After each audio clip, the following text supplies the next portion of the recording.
stiff, constipated, and in pain. Here's the problem. If we don't use it, we lose it. If we train it, we gain it. Sitting in chairs is just a recipe for inactivity and obesity. There's going to be 4 parts to this video. The first part is the resting squat and why we should be doing it. The second part of the video is I'm going to cover the 6 benefits of doing resting squats and the scientific basis behind it. The third part of the video is if you cannot do a resting squat, I'm going to show you how to modify it so that you can still get some of those benefits. And the fourth part, I'm going to tell you how often you should do it and how long you should do it to get the maximum improvement that you deserve. Now, to make this video a whole lot of fun, I'm going to do it all basically in a resting squat position to show you how it's done. Now, number 1, the problem is when we're sitting in chairs, we are flexing our back, resting our back, compressing our back, getting no range of motion of the knees, the ankles, the hip. That is a major problem.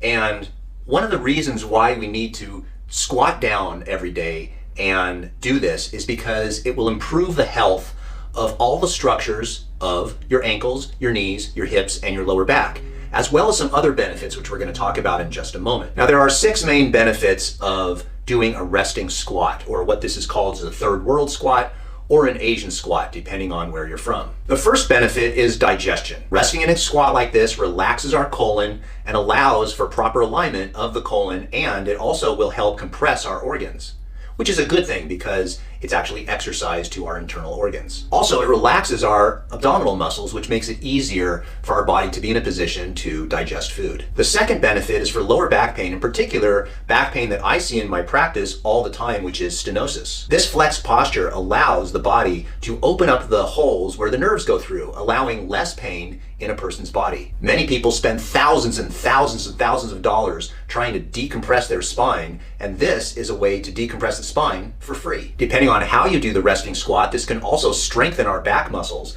So let me show you here. If I were to get into a position where I round my back, that helps with stenosis. But as soon as I keep my chest upright and try to keep my back straight, you're strengthening your back muscles as well. There are many different types of muscle pain that people get in the lower back, and this resting posture relieves most of those muscles and the development of trigger points in the muscles. The third benefit is for hip pain. Very often, most people do not flex their hips, especially if they're sitting all day.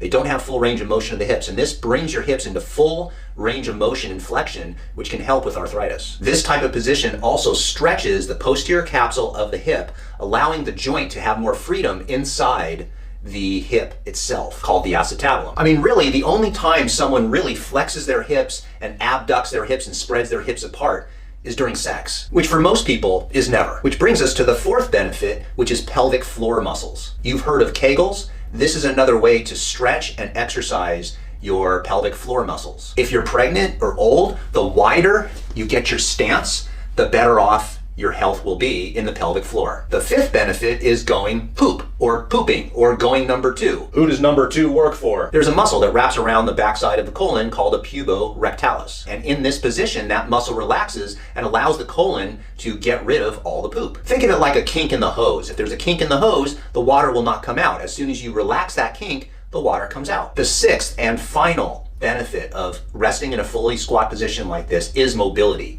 And this mobility is for our ankles, our hips, our lower back, and our knees. Now, of course, most people can't do this, so let me show you some modifications of how you can develop the ability to do just this.